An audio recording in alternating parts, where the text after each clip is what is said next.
we are now recording. So my name is Dr. Alicia Shadaman. I'm the director of the Center for Nonprofit and NGO Studies here at Northern Illinois University. We have an undergraduate degree in nonprofit and NGO studies. We connect nonprofits with our students through internship, service, and research, and provide capacity building and thought leadership to nonprofits across Northern Illinois. So I'll be moderating, playing journalism, which was my first love when I wanted to go to college. I wanted to be a journalist. So now I get to do this. I'm very excited to welcome all of you to this webinar. It's part of our Real Talk and Big Ideas series. We created it at the beginning of the pandemic to kind of continue the conversations, even though we couldn't get together in person anymore. So it's meant to be a space for conversation, not professional, presentations, no PowerPoints. You won't be seeing any of that stuff. But really conversations about a particular topic. And so this month's topic is really about international NGOs and their work. So I'm going to be joined by leaders from the Simmons Center in Chicago, representing nearly 40 NGOs based in Chicago and serving around the world, as well as an NGO leader, Sina Jacob. So I want to welcome our guests today, Sina, Joan, and April. And Sina, maybe to give us a quick introduction, because I know the Simmons Center, they're going to introduce a little bit what they do, but maybe from your perspective, just want to give us a couple lines about what your organization does and who you're representing today. I had to unmute. We really are about helping to heal children who've experienced severe trauma through the power of stories. And I founded Bookwala 10 years ago after doing some soul searching within myself and finding that the storybooks available here in the US libraries helped me get through long-term, and now I speak about it, long-term hardship and trauma myself. Awesome. Thank you for joining us today. Thank you. And April and Joan, you're coming from the Simmons Center. April, do you want to kick us off with what is the Simmons Center? Sure, happy to. Thank you, Alicia, so much for inviting us to participate on your series, which is really just a great part of the work that you're doing there at NIU. So the Simmons Center for Global Chicago is at its core an entity that is a nonprofit center. And nonprofit centers are a newish idea that have been gaining in popularity over the last decade plus. But the thought of combining nonprofits under one roof that are either aligned by mission or by theme. So some areas might have a nonprofit center that has multiple social service agencies. So a one-stop shop, you could go there and get information about employment and literacy and child supports and all kinds of things. Other nonprofit centers focus on a theme, which is what ours is. So the Simmons Center for Global Chicago is trying to connect the nonprofits in the Chicago area who are working on international development or global human rights issues. So that includes a lot of small organizations, some larger organizations, and the idea is they can come together, collaborate, connect, learn from each other. It's a unique enough type of nonprofit that there are issues that are, that just being aligned with other nonprofits in a more general setting might not get you the answers that you're looking for.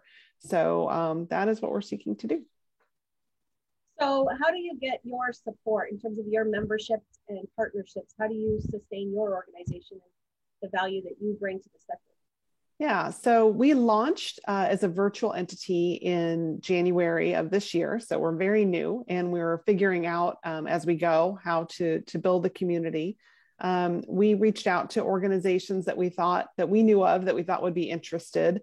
And from that, we had about, as you mentioned, around 40 members and partners who joined us virtually.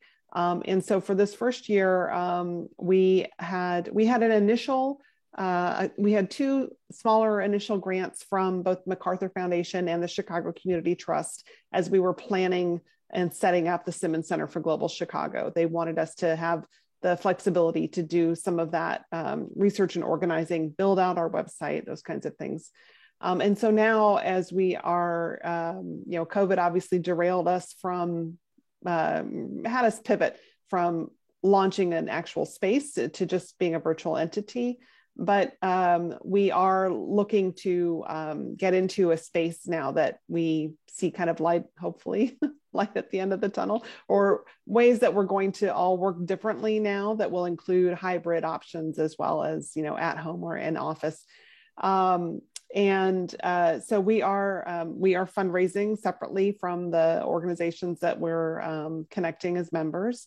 And looking for support from individual philanthropists. We have some support from the Simmons family, for example, but we're also looking for funders who understand the role of nonprofit infrastructure, organizations that are not, you know, supporting the work so that it gets done faster, smarter, more strategically.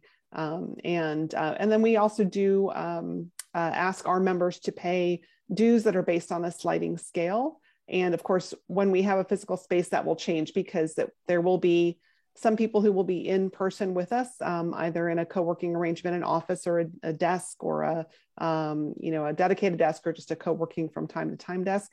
So there will be those rental costs, and then others who will continue just to be virtual, but might come in for a group meeting or a program activity that we have set up. So you or Joan can kind of talk about what about Chicago makes it attractive to do this work, this international NGO work? Has this been going on long? And what does that landscape look like in Chicago that you really think that those organizations really need some extra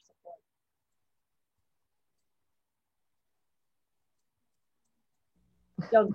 Joan, I'll jump in on that one. I mean, in some aspects, April can flesh this out a little bit because she's had more direct connection with the history of efforts to bring people in Chicago together. Chicago is by definition a global city. It's always been a crossroads for our own economy, but also for the global economy, not only from the breadbasket element of the food that is produced here, but corporations. The O'Hare is this international hub connecting people, the world-class universities and research that happens here in the hospitals, et cetera, et cetera. So it definitely plays a role on the global stage. But it does suffer a little bit from provincialism and this idea that we don't have a global profile. So one of the efforts that we hope to address is elevating that profile of Chicago as a global city. And there are many, many, possibly hundreds of nonprofit organizations based in Chicago that do global work. But because of the nature of the city and the nature of that work, it's often very isolating. And there have been efforts in the past. The Chicago Global Donors Network was started in the 90s, and I think it was the 90s. And there were some efforts, like MacArthur Foundation had a Chicago 2020 platform that was looking at Chicago not only nationally, but internationally. So there have been efforts that have taken place over the years to address the global image of Chicago. And the nonprofits that have been here have been engaging in those efforts to try and connect. It's often a very lonely work to work in a nonprofit that is doing the US-based efforts that are supporting work that's being done, halfway around the world. And many of those operations are, 1 to 3, 5 people teams here. And they work very hard and they have very little time and opportunity to lift their heads up and see who's out there. And both April and I kind of experienced that when we came to Chicago and have been working in this industry. It's like, where do I find my people? And efforts to do that have kind of waxed and waned over the years. And we just feel like it's time for that community to have a high quality, collaborative, centrally located space where people can share services, share experiences, find each other, and provide a service for others that are interested in learning more about Chicago and how it can leverage its expertise and resources on a global stage. We are all one community, as I'm sure we all understand, and as COVID has made all the more relevant, is that we don't live in isolation of this great planet. We are all connected, and We just like to find ways to make those connections more intentional and deliberate and effective. So that kind of leads into this next part about talking about your progress to date. What are some things that you've done so far, and then the things that you're getting excited about coming in 2022 and 23? Yeah. Well, as April mentioned, we launched virtually in January, and we've been providing services to our members, cognizant all along that people have Zoom fatigue and that we have to really moderate what we ask of people in terms of their showing up. We've had executive director meetings that happen monthly, which have been fairly popular because one of the things that we have heard is that the people at the top of these organizations often have a hard time finding peers with whom to share concerns, ask questions of, learn from, complain to, etc. And so that has been a very popular service. We've often a variety of panels and workshops for our members and for the public.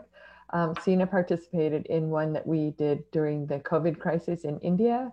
We asked some of our members that work directly with partners in India if they would like us to help elevate those issues and provide a platform for them to talk to the public. And we collaborated with Forefront, the organization in Chicago that works with nonprofits and donors. And we hosted a panel both with partners from the center, but also their in-country partners. So we had quite a interesting panel. And then about 50 or 60 people showed up and listened. And that provided a lot of opportunity for learning and also connections that happened as a result of that. We offered a workshop on insurance matters that pertain to global nonprofits. We brought in an expert that has had experience in that and answered questions from our various participants. And that was in response to some of the questions and needs that the members have brought to our attention. We have a fairly robust internship program where we recruit, hire, pay, and manage the interns that work for the Simmons Center, but that are deployed to our member organizations. They can submit requests for support. And so at no cost to them, they can have extra human resources available to help them. It's a great opportunity for the students to gain experience, to gain exposure to different kinds of nonprofit work, et cetera. One of the things that's that's one of our goals of that program is to work to infiltrate the pipeline into jobs and professional career paths in this industry for people that wouldn't traditionally have that. It's a fairly homogeneous industry in many ways, and we're trying to address that through the Simmons Center's opportunities. We've issued a couple of collaborative grants to our members where they can propose a project where they work together, 2 or more organizations, and we would provide that funding, kind of seed funding for a new idea.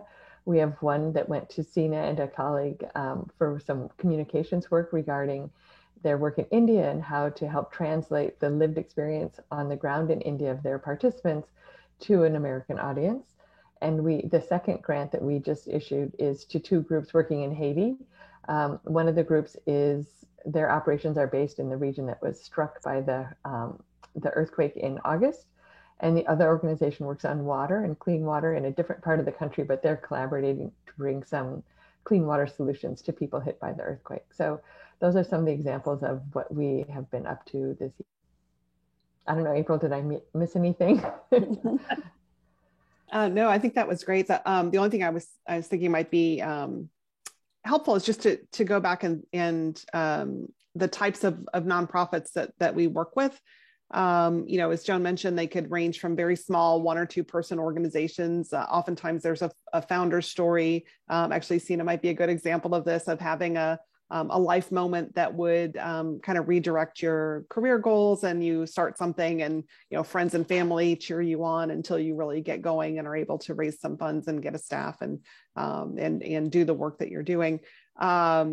Then you have in Chicago, you also have larger organizations that have representatives based in Chicago. So they might be national organizations like UNICEF or the World Wildlife Fund or CARE.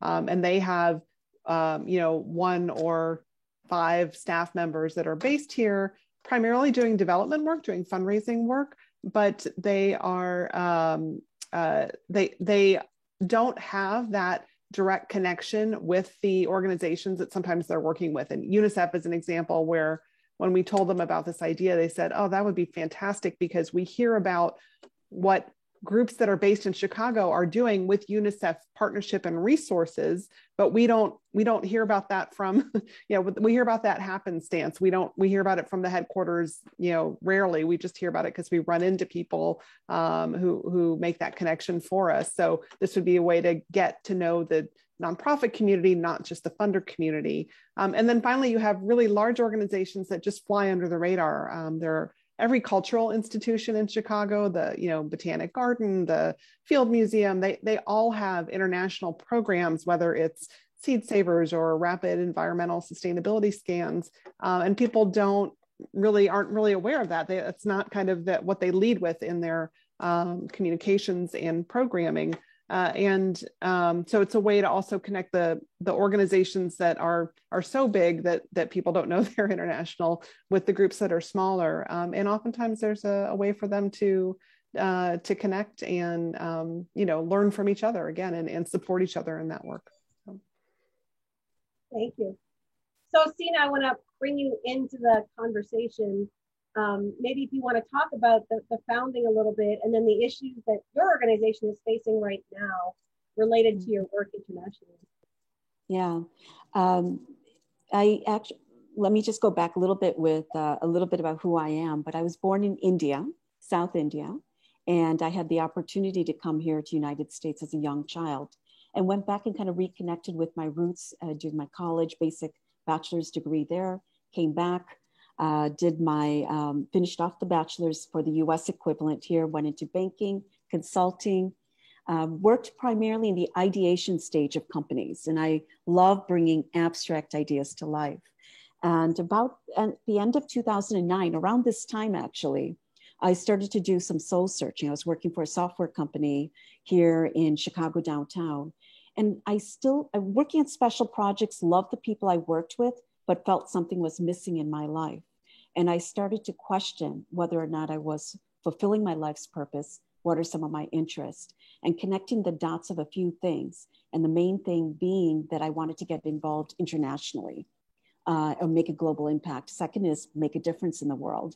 And the third and most critical thing is growing up, I found that visiting the US libraries and accessing the beautiful storybooks, the fairy tales, the Beauty and the Beast, the Cinderellas, Chronicles of Narnia, helped me get through long-term childhood hardship. And so taking that simple idea, I want to share that joy and that same power to orphans around the world. And as you can imagine, when you're starting something, I just moved right into it in 2010. I didn't know what I was getting myself into. And I thought, oh, great, I could pass books around the world and children are going to be happy. They're going to open up a Beauty and the Beast and fall in love, and they're going to be avid readers. And I found soon after I visited the first project in Mumbai, where we had given a beautiful set of storybooks to donate by kids here, actually, to orphans within this orphanage, that it was a fantastic trip. Came back, quit my job, but I found out that the books were in a closet and the kids were not reading them about a month later. So that started the first, quote, failure or challenge that I faced. And ever since then, we've evolved to what I consider as design thinking. So in the corporate world, it would be considered design thinking, where you're taking a whole bunch of problems, challenges, connecting the dots, and coming up with that next possible thought or idea.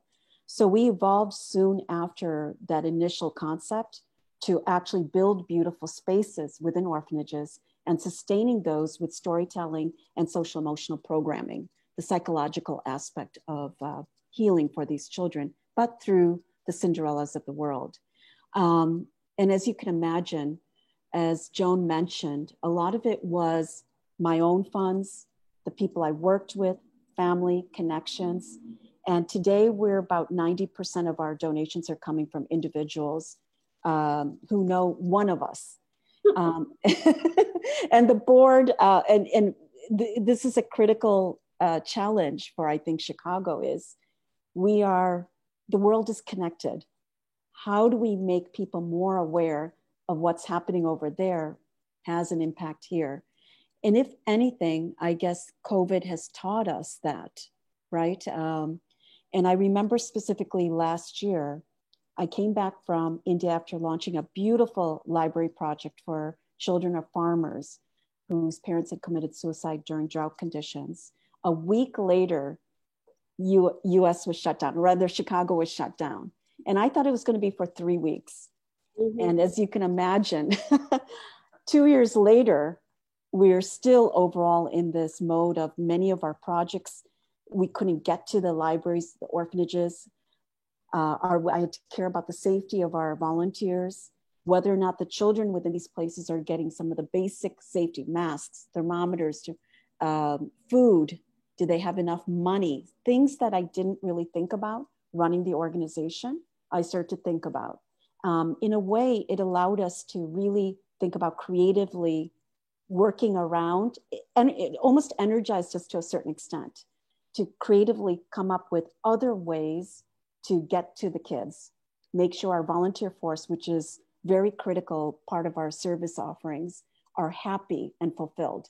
I hope that answers your question. Yeah. No, you touch on a lot of things that we talk about in our courses, is understanding sometimes you want to help in this area, but actually the problem you start to feel is like more complex, or it's bigger, or it shifts. Yes. And you decide to go, as a new organization, do you decide to go after the big problem or not, or try to stay kind of in your lane and partner?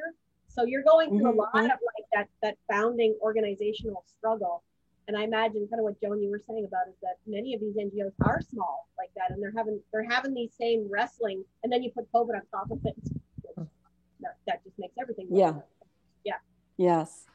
One thing that I've noticed in our conversations with a lot of the members and with my peers in other cities is that COVID has really forced the hand of organizations to think more universally, and that it's a 360 problem. You know, if you're working on literacy and education, all of a sudden you're thinking about water and, you know, for people to be able to wash their hands. You're thinking about access to healthcare. You're thinking about transportation. Children that are the schools closed and all of a sudden they're in their own homes. How do we get them school books? How do we, you know, they have access to the internet, but they don't have any tools with which to access the internet, or the other way around. They're given, you know, handheld devices, but they don't have internet. So all of a sudden, an organization that has previously had a very tight, very strategic focus on a particular outcome has to consider some of these other variables. And so many of the organizations have been facing that and have had to develop partnerships, had to pivot, had to approach donors to see whether or not those funds could be reallocated to other priorities. So it really has presented a lot of challenges, but also opportunities. Right. So in both ways.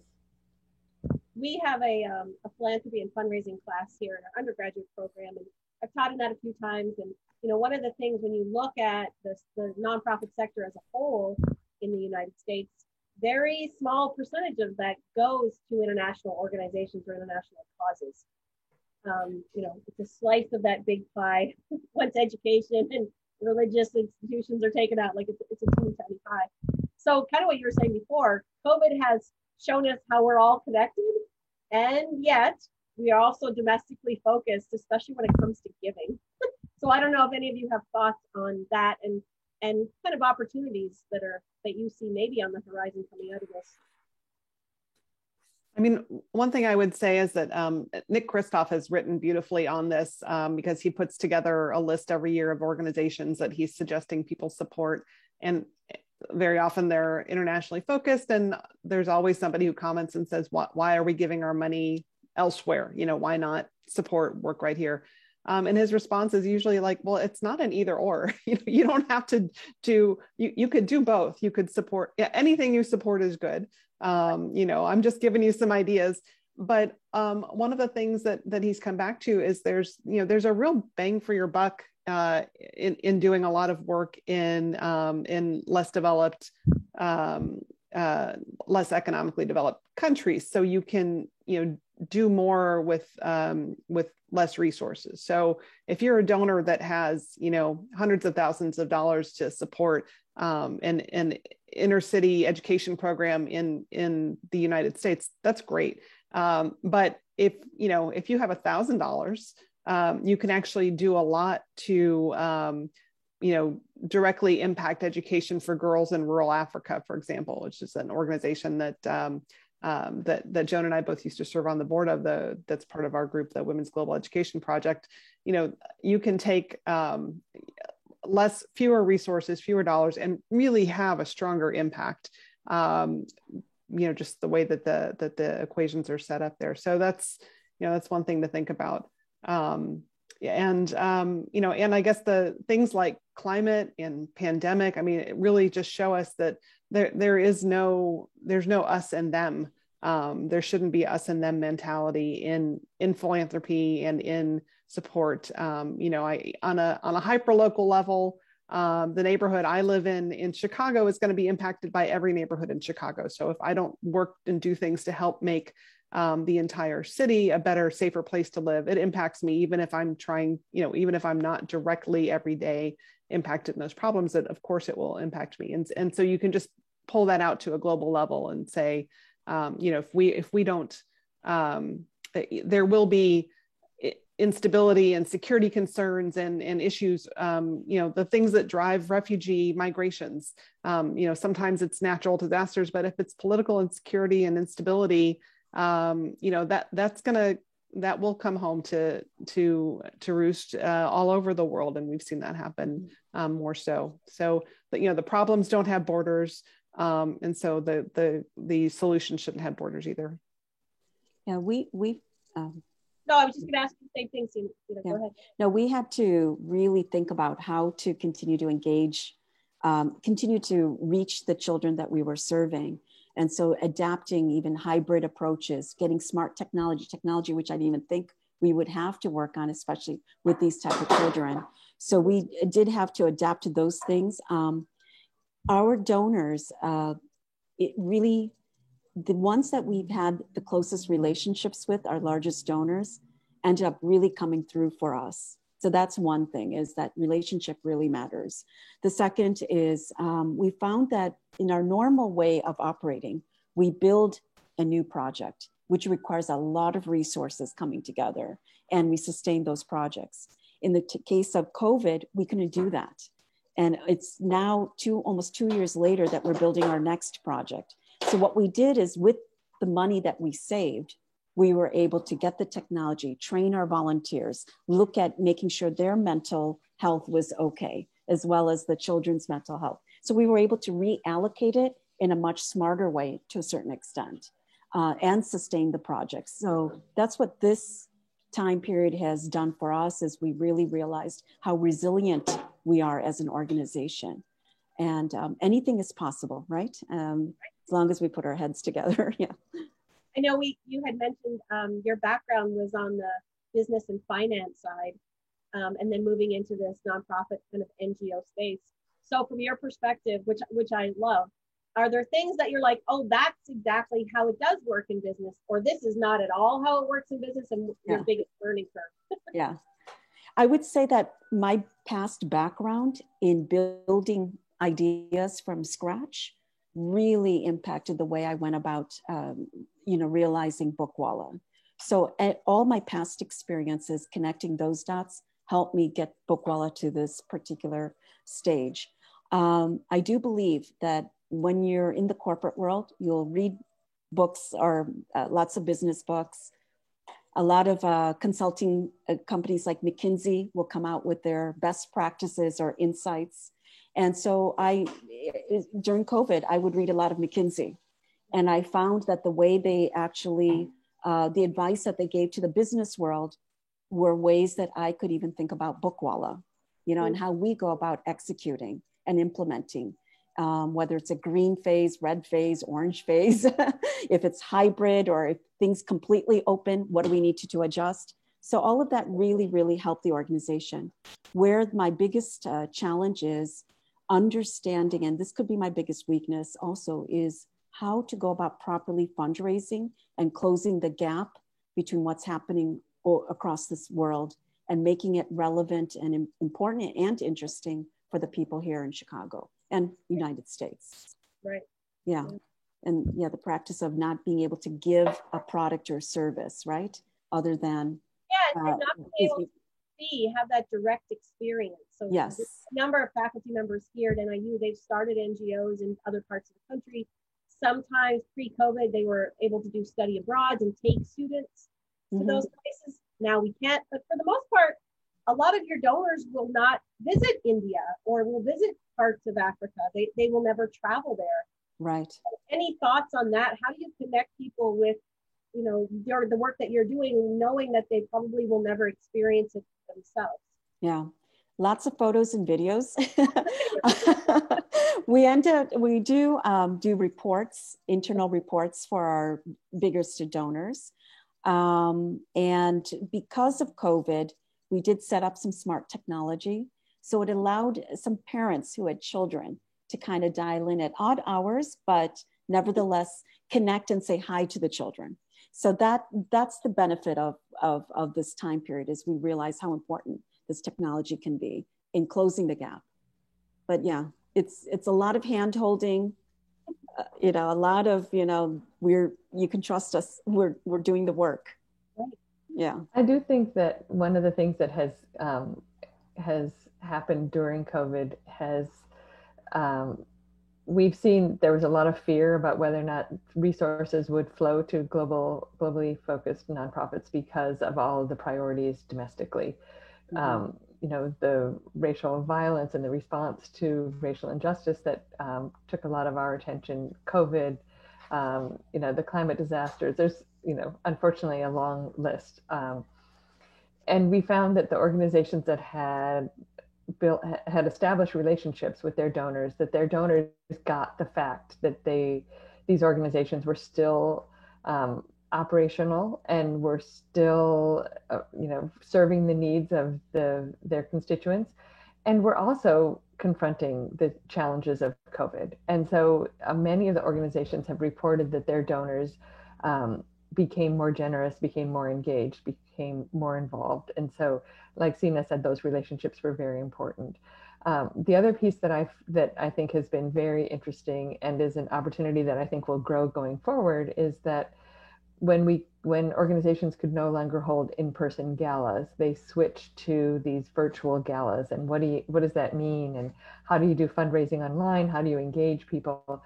And while there have been many bumps along the road in how people have done that and learning technologies and whatnot, one of the opportunities is that it has afforded these organizations the window of opportunity and the technology to bring forward their partners from other countries. And they have, either through recording presentations from those staff, or depending on the time zones, having them participate live through different feeds.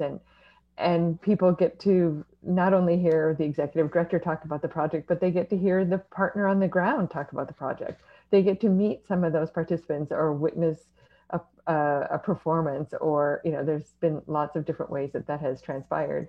And I think that's been very engaging, and that donors and philanthropists have responded positively. And I think most nonprofits will continue to use some form of that going forward. So that's definitely a change that I think will stick around. Yeah, I often think about, and I don't know if you've thought about this at all, but like virtual reality, it would just be really cool.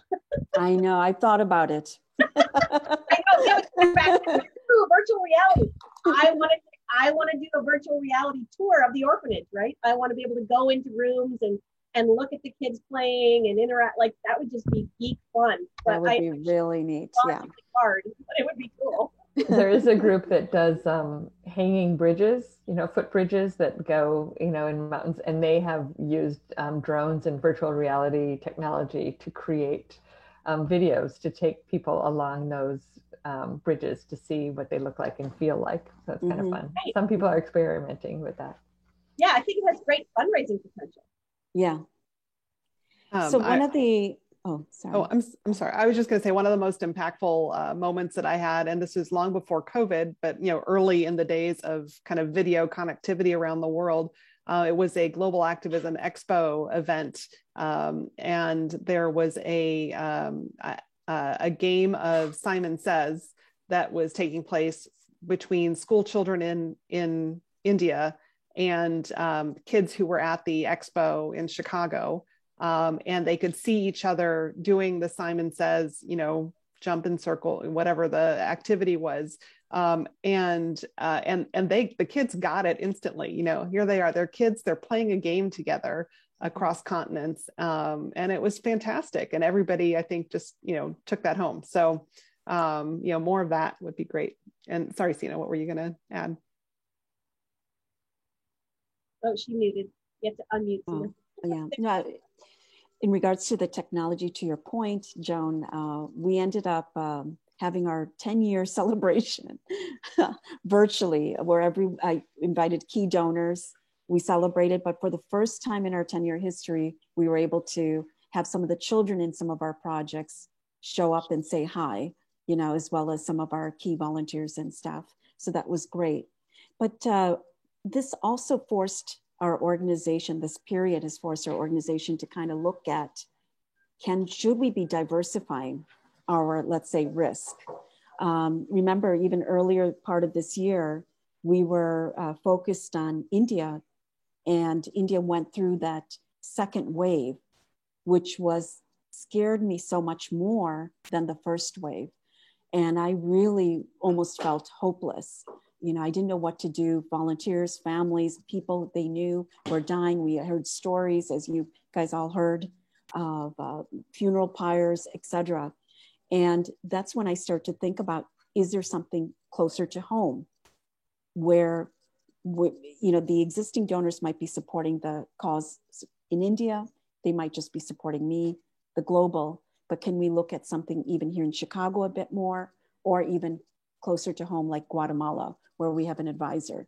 So I start to look at those pieces, thinking that in the future, maybe when we're ready, we can move into that, having met the key people involved in those countries who would have an impact on, that is where we could provide the services. I hope that makes sense. I think many organizations are looking at that. So it kind of leads into that broader discussion of, the folks that are in Chicago or in Illinois or in the Midwest, kind of where do you think they need to grow their own understanding of the global needs that are out there and what they can do about it?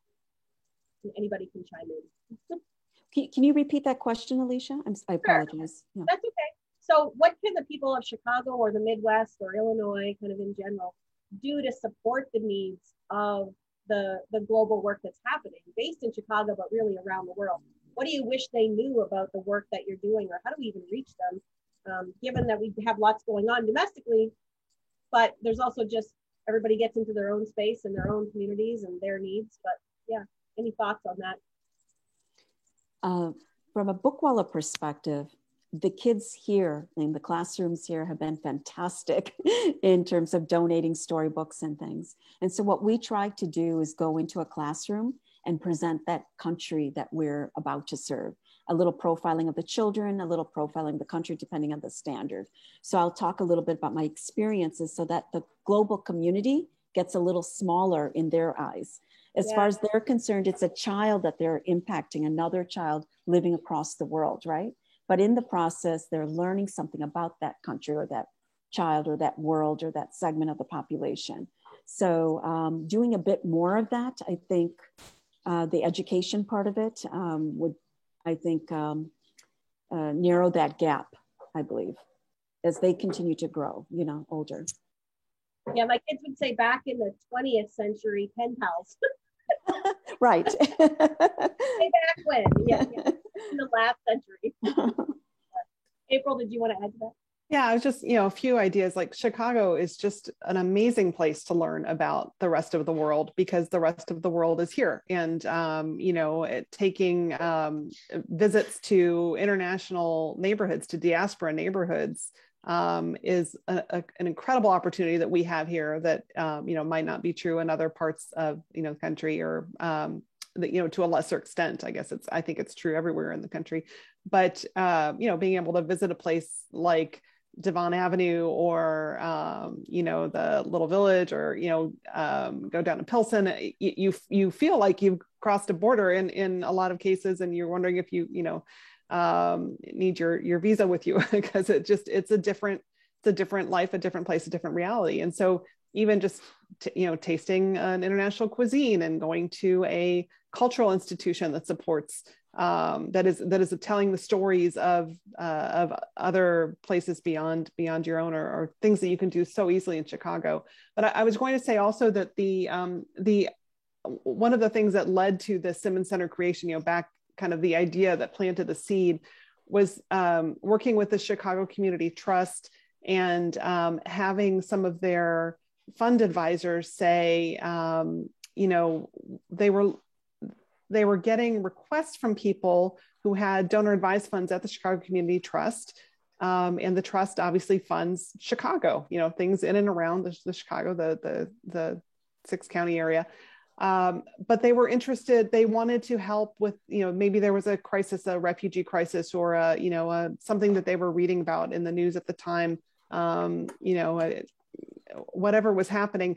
And they wanted to contribute to that, that do something about water availability and, or environmental crisis or political instability in other parts of the world. And the trust would say, well, we do Chicago. And we were saying, well, wait a minute, you can do both. There are so many organizations in Chicago that are doing this work around the world, and you could contribute to them, and you are strengthening the fabric of Chicago, and Chicago is a global city, and you're simultaneously achieving, your kind of end goal that you're trying to achieve, but you're building this community of international engagement in Chicago. And so being able to do both. So I think having a resource like the Simmons Center where people could learn about all of the entities that are here and doing that work is helpful to try to raise the profile of the organization. So that's a piece of what we're doing as well. Well, we also been successful in that. Sorry, do you think, April, you've been successful in that, shifting the mindset of local funders to support international work? It's ongoing. I mean, in some cases, I think it's still, people tend to think, oh, international, I need to look at organizations based in New York or Washington, D.C. or San Francisco. And they forget that we have them here in our backyard. And I guess, Beth had mentioned a project with I think the field, was it, the shed or the field? I can't remember, but all of those institutions have, they're projects that, again, people aren't really, you might even visit and you might pass the display of what's happening, and you still wouldn't think like, oh, there are actual scientists doing this work, going to those places and contributing to that. So it's a process. It's, kind of raising people's awareness of the rest of the world. And I completely understand. I mean, if you, what people pay attention to is what impacts them on a daily basis. And so it makes total sense.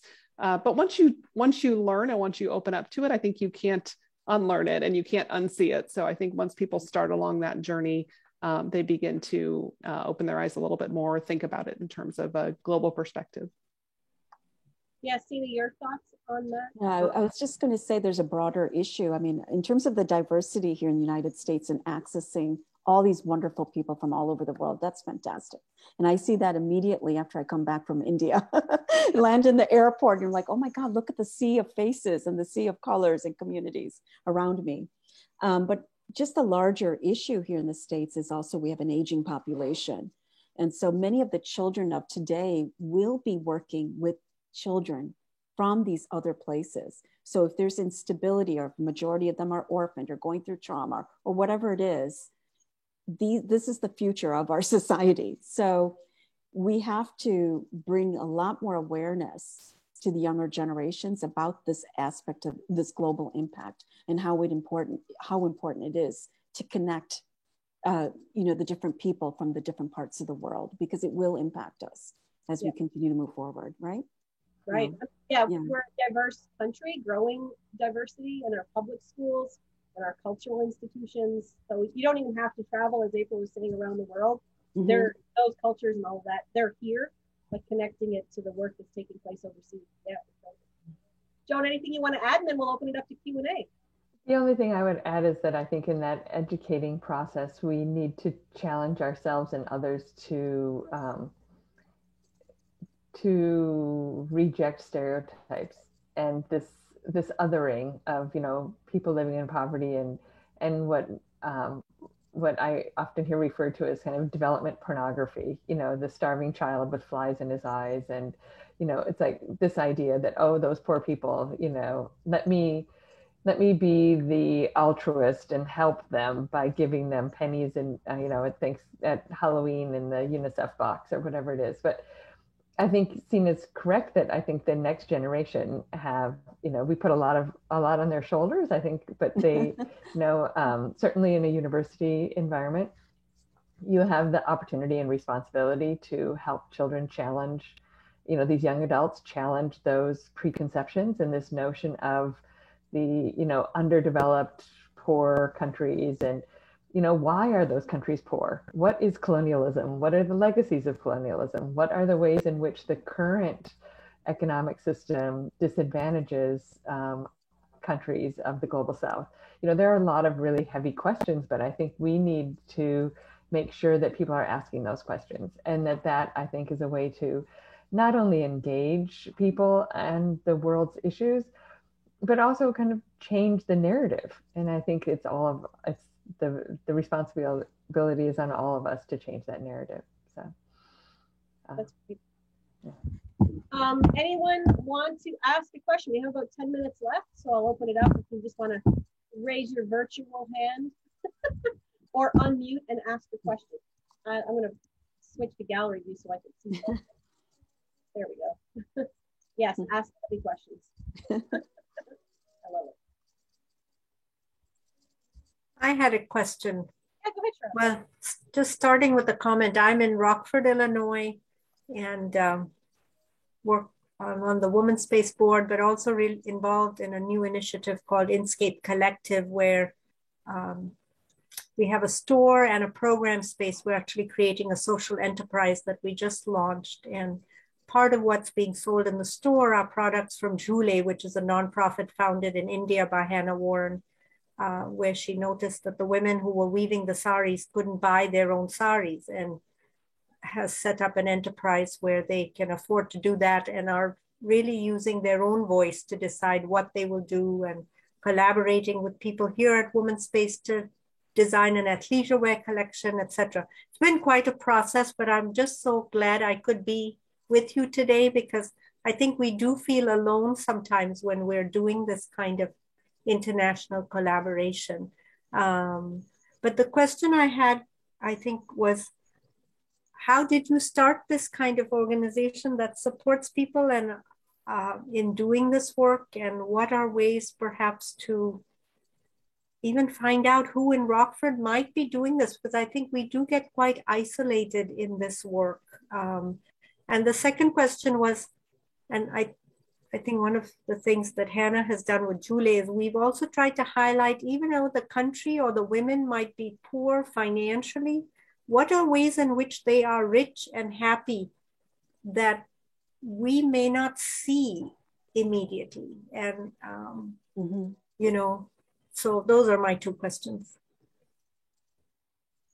So I'll jump in on the, you know, how kind of, we would welcome members and partners from Rockford, from anywhere really, especially this first year as we've been virtual. I mean, obviously the community is primarily focused on the Chicago area, but we had some conversations with other groups downstate, and you know, if the community connection is something that would be helpful, you know, we would welcome that from anywhere. So so feel free to find our simmonsglobal.org site and you know, and come tag along.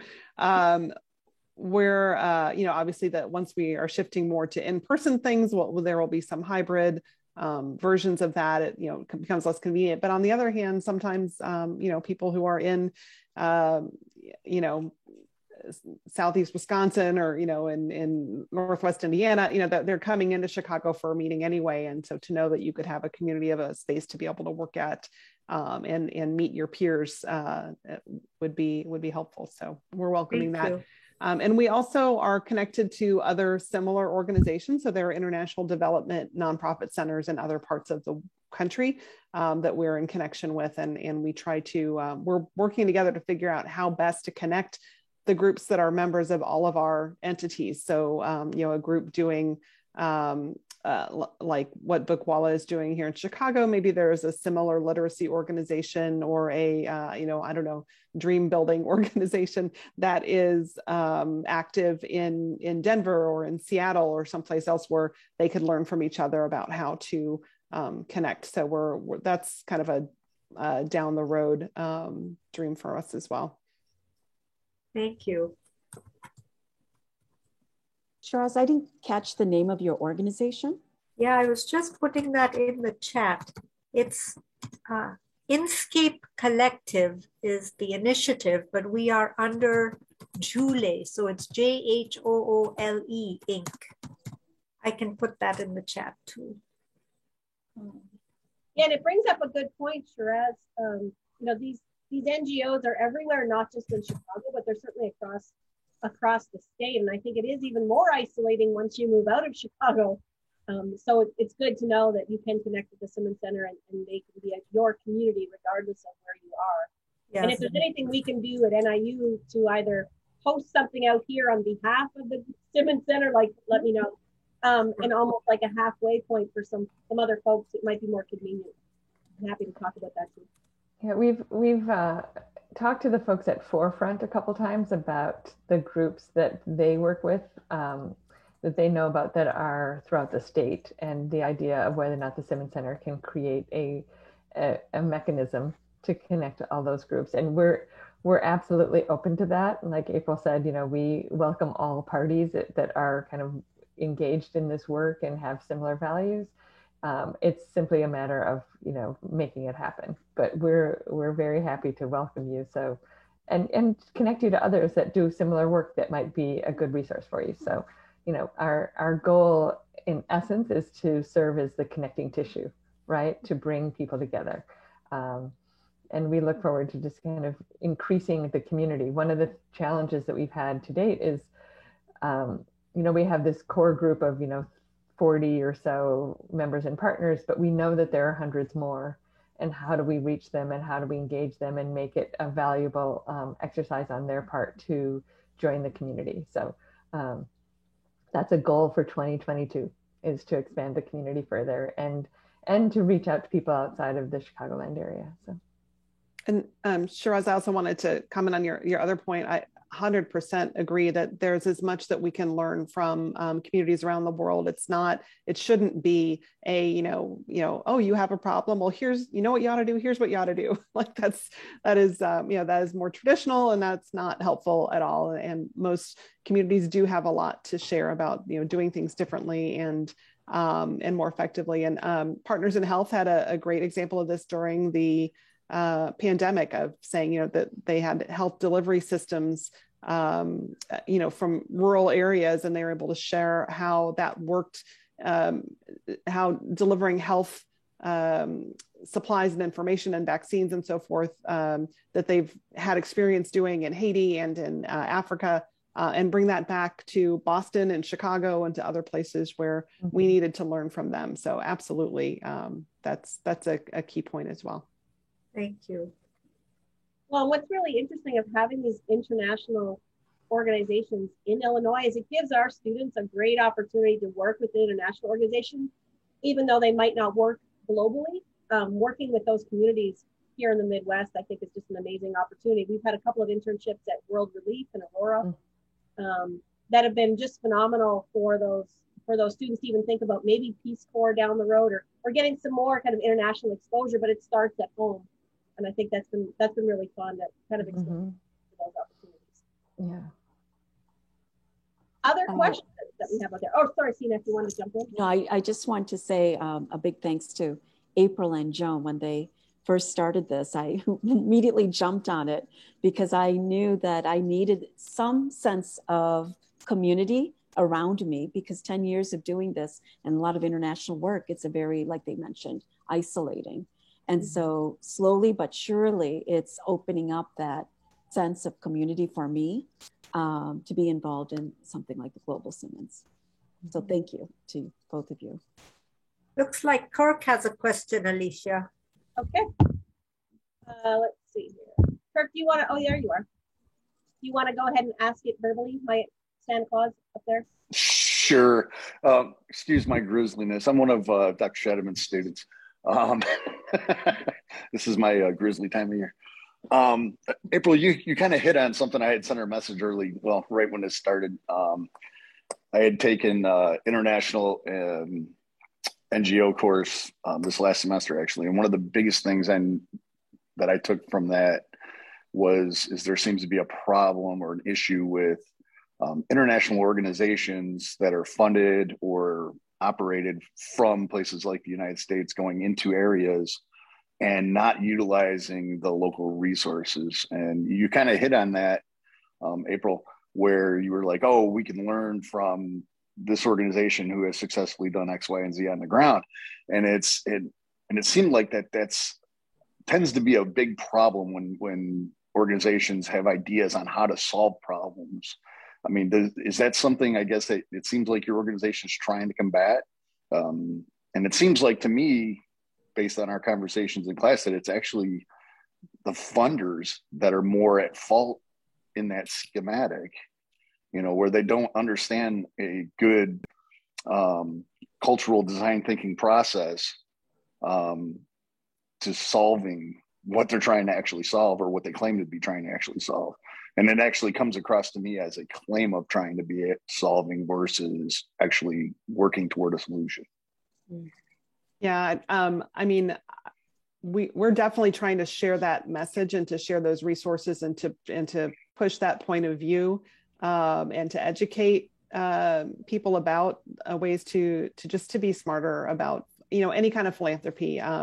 The first thing you need to do is listen. And so to come in and say, I have this money and here's what you're going to do with it, is not really helpful. And unfortunately, the way that our system is set up, a lot of nonprofits will just say, okay, and they might create a program that is not in their best interest or not something that they're really going to be able to succeed at. And then a year later, the funder says, oh, that didn't work out so well, and doesn't ever kind of think like, well, maybe it's because I told them what to do, instead of asking, what do you need? What would help you? What would be the best way to accomplish this goal? It might be something, that seems counterintuitive. It might be, maybe we're just a capacity shortage. We need to bring a staff person on. We know what we're doing. We know how to do it. We're doing it well. But in order to do more of it, we need more people. We don't need to reinvent the wheel. We just need the support. And so whatever the issues are, it really is incumbent upon the funder to listen. And then, hopefully the nonprofit's in a position where they can push back a little bit and say, you know what, that's great. Thank you for your generosity. But what would really help is, instead of that, if we did it this way. So definitely humility is really important and lacking in a lot of philanthropy. And that would be a whole nother topic for you. Yeah, I know we're getting up to 1 o'clock. And we do talk about humility. Open, I think, on the nonprofit side, be humble in what you can accomplish, given the size of your organization and budget. And generally, we're dealing with people, and we all don't like change very much. So be humble in your expectations. But then on the foundation side, a $5,000 grant is not going to solve problems for 100,000 people. I'm just saying. So be smart. SMART. Yeah, you are. Well, it's 1 o'clock. I want to thank all three of you for joining us today. I'm going to turn off the recording, and I will make it available, as I said.